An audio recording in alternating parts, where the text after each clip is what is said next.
La policía ya detuvo a 2 personas. Y te puso el arma en la cabeza. ¿Estás informado? Yo no tengo ninguna duda que la pena de muerte es el camino. O estás programado. ¡Al paredón! ¡Directamente al paredón y a matarlos a todos, por hijos de... Radio Hacha y Tiza, sumando a la de... A los perseguidores de cualquier nacimiento que osaron navegar a contracorriente los ríos de tinta ensangrentada, que supieron escalar montañas viscosas empetroladas de cintas fílmicas. A los exiliados de las prestigiosas escuelas del arte y el pensamiento, siguiendo hasta la punta del arco iris, bajo capas de injurias y calumnias que solo pueden ser desenterradas a mano. ¡Hay tesoro!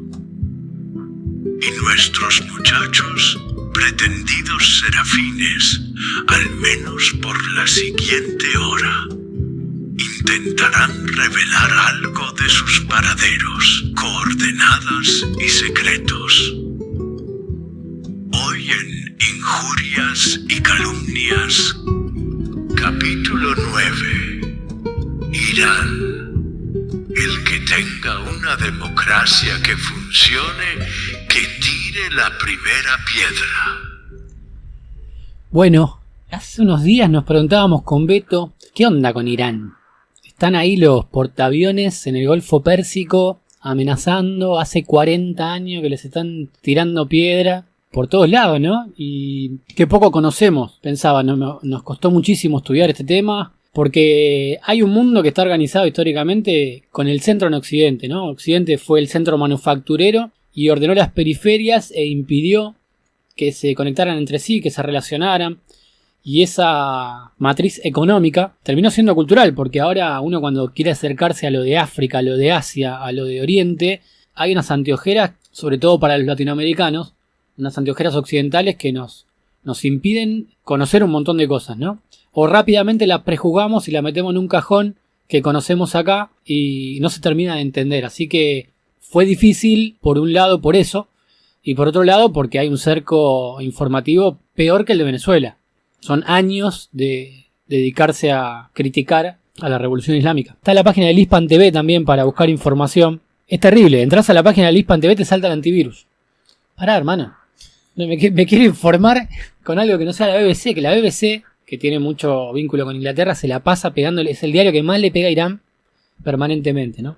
Pensando desde este lugar, ¿no? Desde este lado del mundo, desde los trabajadores, de los oprimidos del mundo. ¿Qué onda Irán? Son compañeros, son como troscos, son unos sacados religiosos. Son terroristas. Son una teocracia. Todas esas preguntas nos hicimos y dijimos, bueno, vamos a estudiarlo.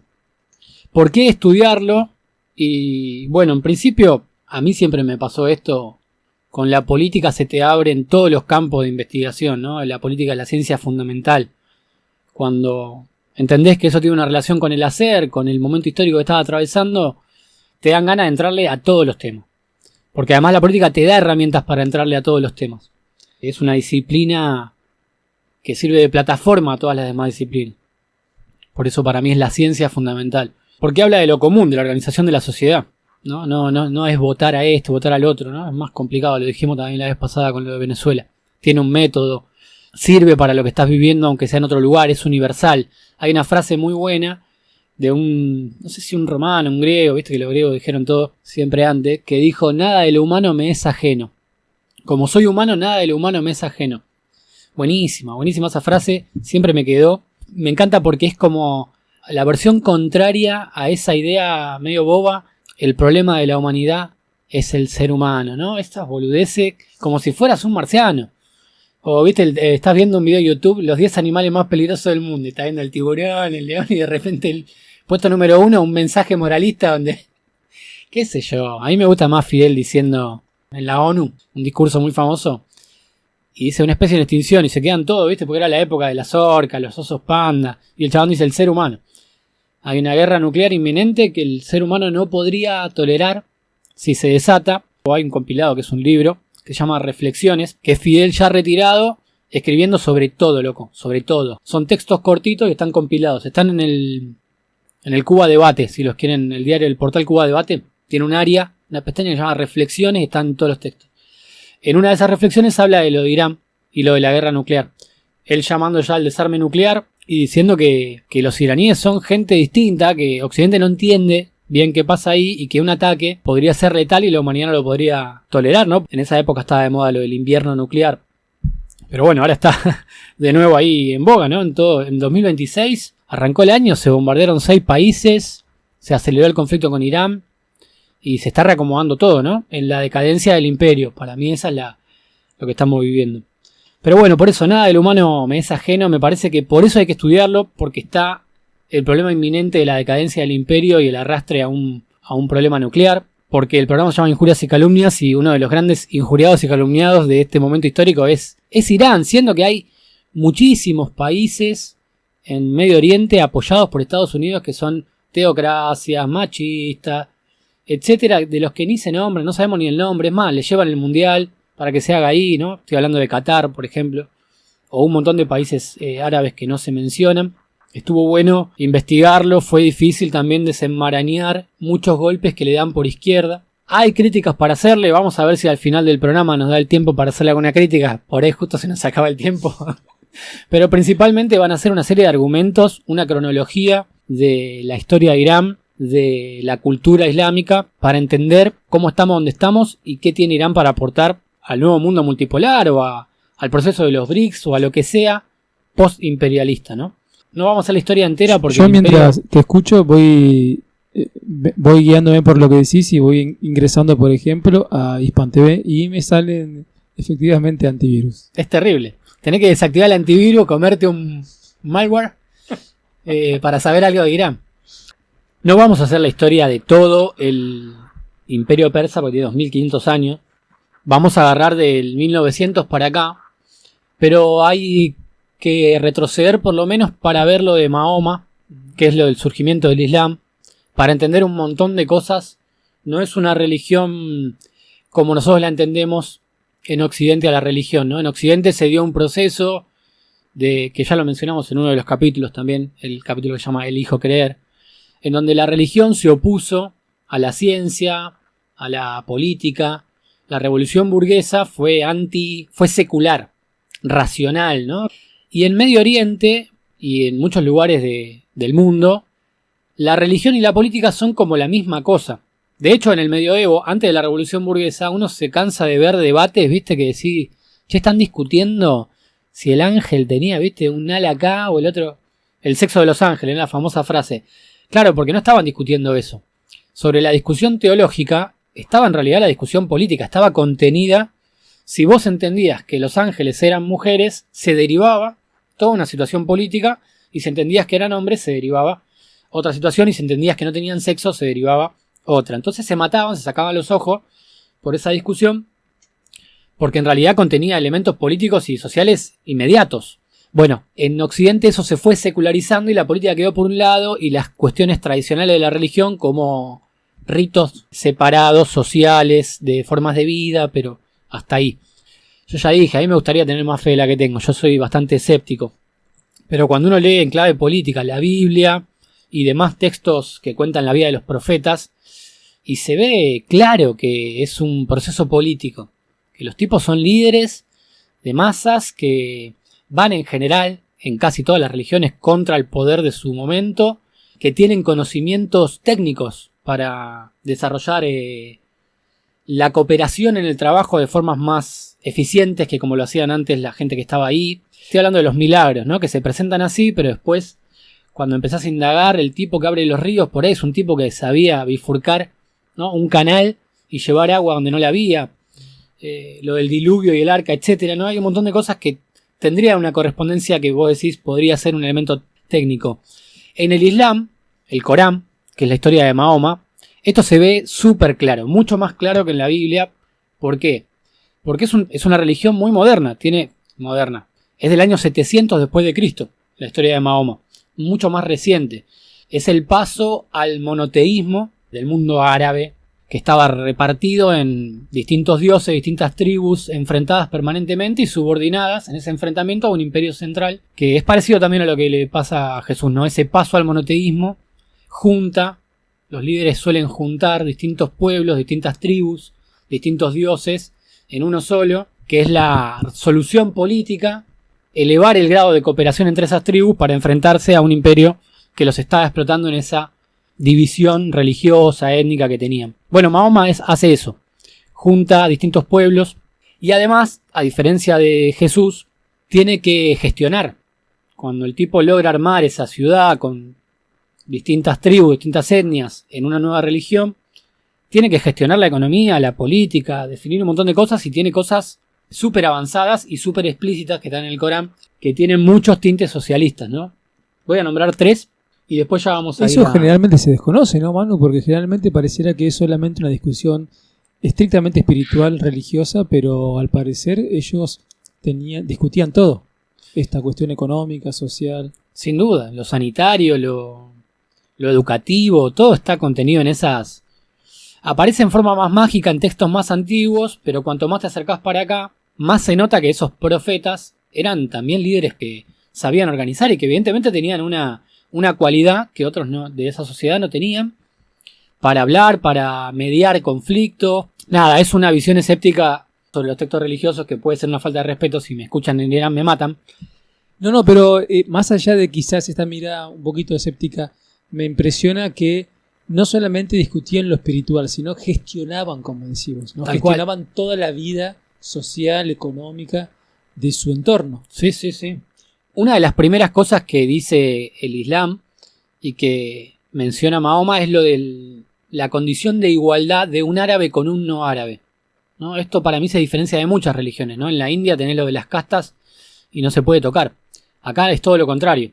No importa de dónde sos, quién sos, pero en principio somos todos iguales ante Dios. Ese salto, la idea de la comunidad. Hay un impuesto que se llama el zakat, que está en el Corán, lo impone Mahoma, que es que los ricos tienen que poner el 2% de su riqueza, no me acuerdo qué porcentaje, y es un impuesto que al día de hoy se cobra. Es un impuesto voluntario, pero que se juntaron 45 millones de dólares el último año con el zakat en Irán, ¿no? Fíjense cómo está viva la cuestión del Islam y cómo es una cuestión económica directa, no es que bueno, porque creo, no. Es un impuesto que tiene base en ninguna burguesía, ningún sistema capitalista, sino en una cuestión de creencia de la igualdad social, de que es injusta la riqueza y la pobreza. Entonces, para evitar eso, tampoco se puede comprar y concentrar recursos naturales. Eso también está en el Islam. Y también está prohibida la usura, ¿no? El vivir sin trabajar. Está prohibido en el Corán. Son todas las enseñanzas de Mahoma que están, pero quiero decir, eso está recontra vivo y está todo junto, política y religión. Y esto no es algo que para espantarse. O sea, pasa en muchísimos países donde la democracia occidental no logró instalarse. Porque antes la religión y la política eran la misma cosa. La cuestión de la revolución burguesa que separa religión de política se quiso imponer al mundo, como se impuso la economía de Occidente, pero no entró en todos lados de buena manera. En muchos lugares fue resistida y nunca entró. Perdón. No, está bien. No conocía absolutamente nada de lo que me está diciendo. Me sorprende, me rompe la cabeza. Y una de las frases más fuertes que viene, no digo que sea positivo o negativo, ¿no? Pero Estado y religión son dos asuntos separados. No me acuerdo cómo es la frase. Y qué interesante esta cuestión de que lo religioso es político directamente. ¿Y por qué tienen que estar separados, no? Muy fuerte el concepto de Islam. Es muy fuerte y es todavía un elemento en la sociedad que resuelve los problemas hasta legales, te digo, ¿no? Jurá encima de un Corán y el tipo no miente, por más que sea el pecado más grande, no puede mentir. Es tremenda la presencia de lo Islam. En toda esa región, lo del lenguaje, la palabra, es algo recontra desarrollado. Hay explicaciones históricas, medio mágicas, ¿no? De que el arcángel Gabriel, por haberlos llenado de arena, les dio el don de la palabra. Como no podían construir grandes edificaciones, porque la arena construían con el lenguaje, bueno, hay un montón. Pero los poetas son ídolos en el mundo persa y en Irán actualmente. Hay monumentos a poetas, ¿no? Todos los líderes políticos o religiosos tienen que tener elocuencia, sin eso no se puede. Es como un elemento central de la cualidad política. Hay unas poesías que son como unos cantos que se dan en las mezquitas, se daban de hace mucho tiempo y jugaron un papel muy importante durante toda la revolución, que se llama el Madaji. Buscando información encontré que el líder supremo decía: hay que darle bola a lo del Madaji, hay que estudiar lo del Madaji, dice el chabón. ¿Qué mierda es eso? Me puse a buscar. Voy a pronunciar mal todas las cosas en árabe, en persa. Las voy a pronunciar mal todas porque no sé cómo se dicen. Se dirá Madaji, se escribe con H, Madaji. Son unos cantos rituales que se dan en las mezquitas. Es una voz haciendo la melodía y un conjunto de personas haciendo un acompañamiento rítmico y a veces coral, pero muy minimalista. Tiene muy poca música en general. No tiene acordes, no tiene un contexto armónico. O sí lo tiene, pero lo tiene como... se va revelando a lo largo de la canción. A mí me gusta mucho la música. Tiene algo musicalmente... A ver si lo puedo explicar. ¿Lo puedo explicar con la guitarra? Obvio. Me sorprende, estoy completamente hipnotizado por lo que estás diciendo. No sé con quién me voy a encontrar. Puede salir mal. Una melodía es una secuencia de notas, ¿no? Pa, pa, pa, pa, pa, pa, pa. La armonía se hace con acordes. Es un conjunto de notas. Un acorde, por ejemplo, es esto. Es un conjunto de muchas notas sonando a la vez. Esa melodía que hice antes, pa, pa, pa, pa, pa, pa, pa, puede tener un contexto armónico, o sea, un acorde de fondo, que le va a dar un carácter a esa melodía. Ese contexto armónico se modifica el carácter de la melodía. Para, pa, pa, pa, pa, pa, pa. Tiene un sentido. Si yo lo hago acá, para, pa, pa, pa, pa, pa, pa, tiene otro sentido. Si lo hago acá, para, pa, pa, pa, pa, pa, pa, o acá, para, pa, pa, pa, pa, pa, pa. Ese contexto armónico a veces, sin que esté el acorde, es revelado porque la melodía toca determinadas notas que te van revelando ese contexto armónico sin tocar el acorde. Yo creo que hay algo de eso, no sé si lo expliqué bien, pero por ahí ahora cuando lo escuchemos concentrados se entiende. Al principio vos escuchás que es un tipo como hablando, no se entiende nada que está cantando. El cantante obviamente tiene el contexto armónico en la cabeza, porque si no sería imposible que logre afinar. Y ese contexto armónico se va revelando por ahí recién en la segunda vuelta o cuando toca determinadas notas y vos entendés el contexto de esa melodía y te impacta de otra manera. Para mí fue muy flashero escucharlo. Y vamos a escuchar un pedacito de uno, después vamos a poner otro, pero ahora escuchemos uno, que es el uno.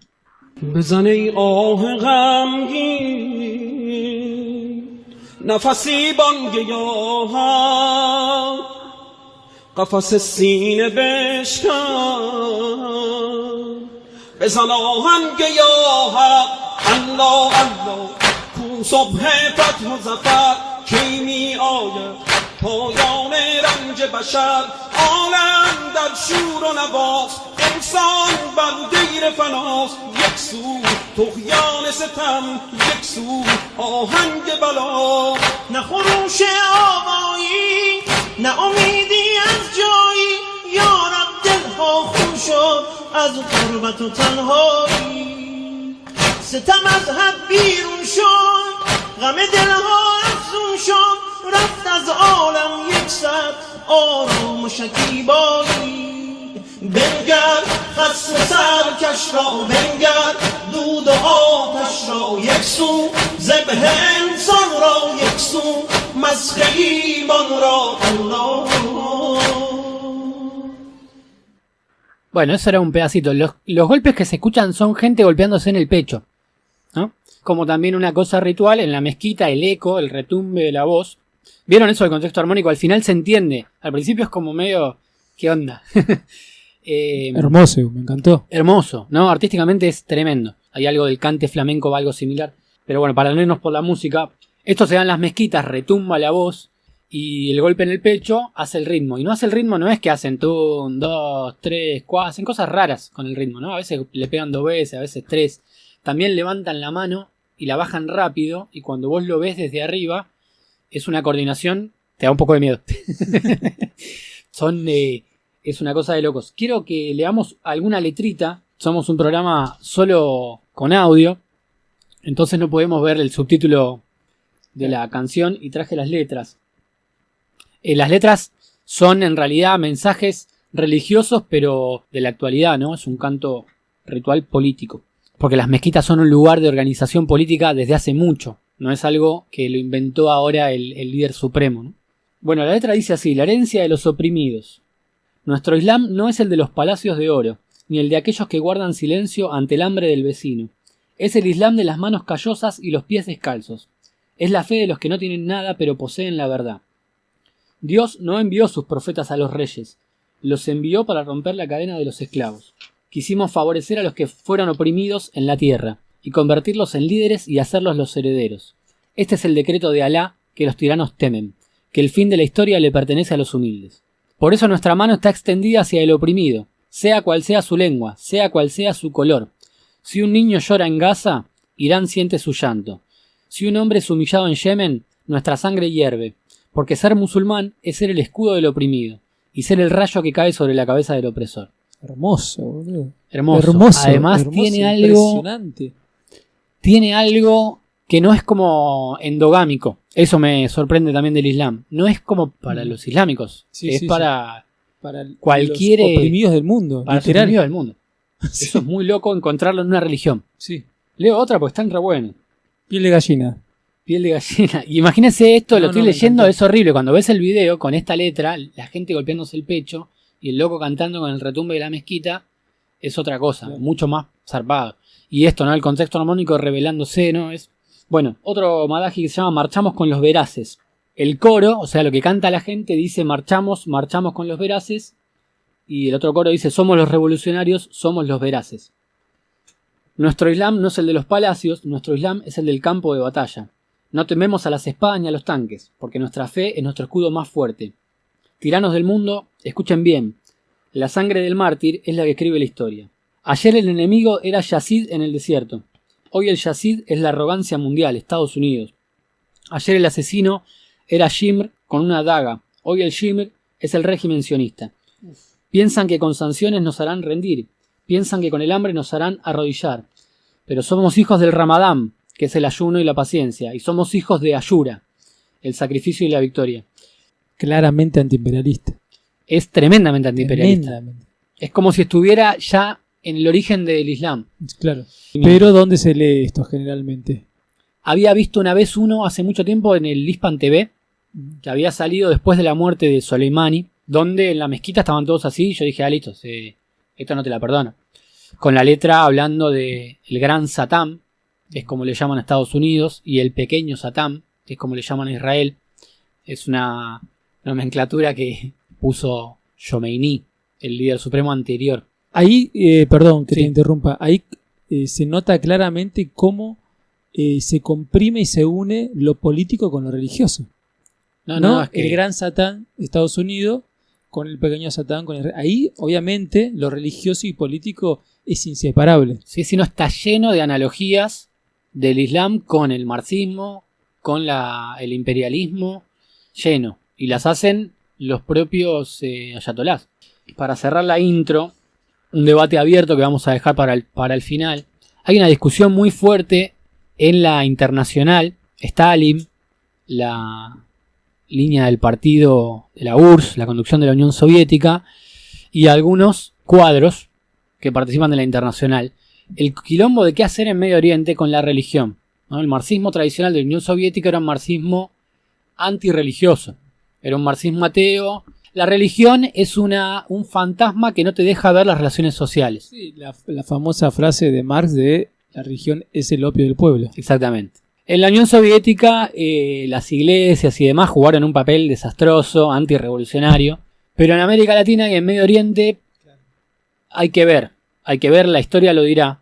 Pero ya había un chabón que se llama Galiev, que participa en la internacional, que el tipo era musulmán, y plantea que el Islam podía jugar un papel abiertamente socialista. Estamos haciendo cagada en Medio Oriente al ir contra las mezquitas, al criticar la religión, tratar de imponer el materialismo dialéctico. Bueno, lo acusaron de ir contra la revolución, y cuando murió Lenin, que era muy amigo de este Galiev y se llevaban bien y medio que era un protector, cuando murió Lenin lo fueron a buscar los de Stalin y fue.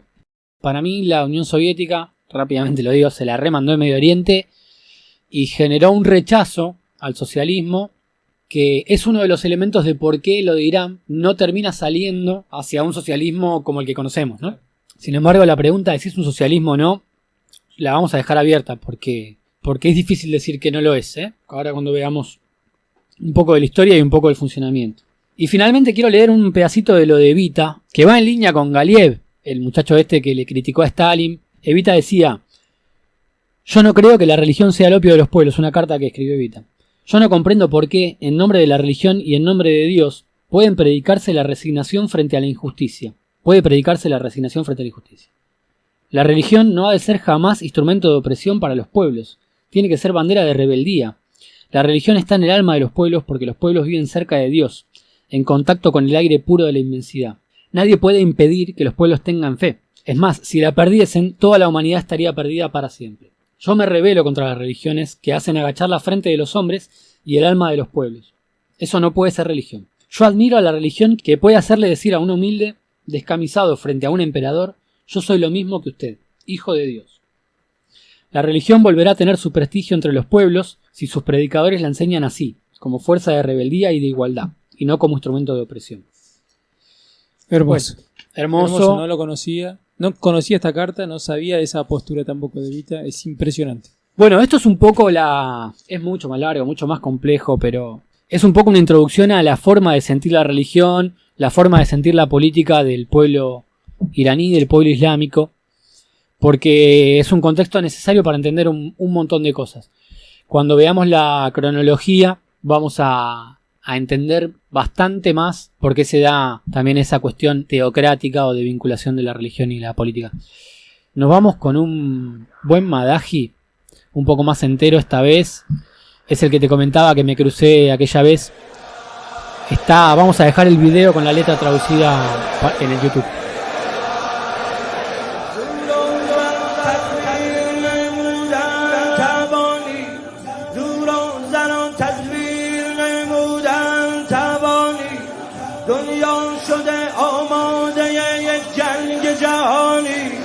دنیا شده آماده یک جنگ جهانی فریاد شیاطین جهان خوار یهودی بیرون زده از حنجره شاه سعودی بیرون زده از حنجره شاه سعودی تکفیری و وهابی و داعش شده همدست اینها همه زیر سر شیطان بزرگر تا روح خدا در دل این خاک دمیده تا روح خدا در دل این خاک دمیده دشمن به خودش یک شب آرام ندیده دشمن به خودش یک شب آرام ندیده کم کم همه جا میرسد آوای حسینی بین المللی می شود این ارث خمینی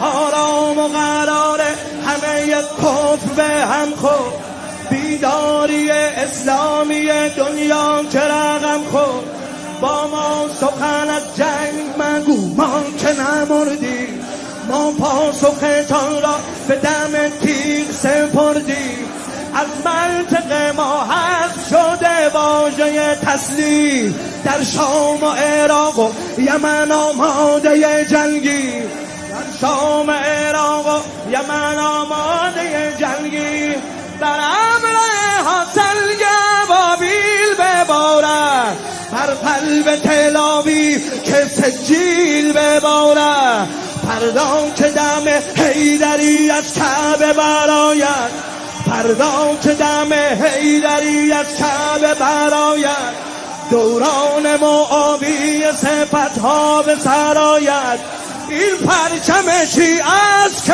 بر قله دنیا هر کس علی دم بزند هموطن ما یا حیدر کرا زند نقش به زودی یا حیدر کرا زند نقش به زودی یا حیدر کرا زند نقش به زودی بر پرچم سبز عربستان سعودی بر پرچم سبز عربستان سعودی حیدر حیدر